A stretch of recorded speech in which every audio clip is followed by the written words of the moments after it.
வணக்கம்.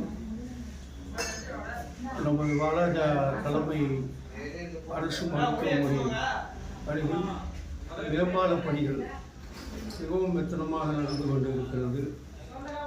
நமது மாண்புமிகு அமைச்சர் அவர்கள் 1.5 ஆண்டுகளுக்கு முன்னாலே இந்த மேம்பால பணியை துவக்க வைத்தார்கள். ஆனால் மிகவும் மெத்தனமாக நடந்து கொண்டிருக்கிறது.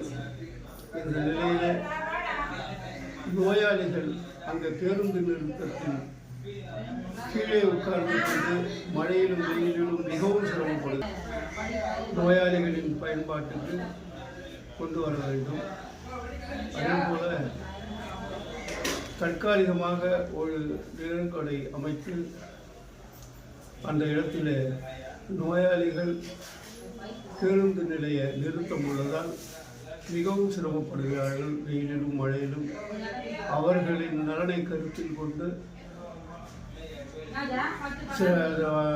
ஒரு நிழற்குடை அமைக்க வேண்டும்.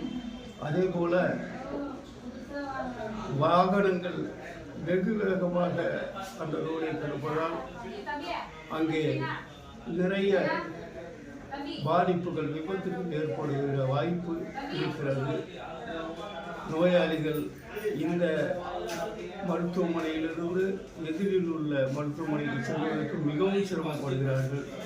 ஆகவே அந்த இடத்தில் ஒரு காவல் அதிகாரியையோ அல்லது பேரிகார்டு போல அமைத்து வாகனங்கள் மெதுவாக செல்ல ஆவணம் செய்ய வேண்டும் என கேட்டுக்கொள்கிறோம். தற்காலிக நிலைக்குறை அமைத்து அமைச்சர் அவர்கள் ஆவணம் செய்ய வேண்டும் என்று சமூக ஆர்வலர்கள் சார்பாக கேட்டுக்கொள்கிறோம். உங்கள் பேர் சார்? என்னுடைய பெயர் குமரன் ரவிசங்கர், சமூக ஆர்வலர்.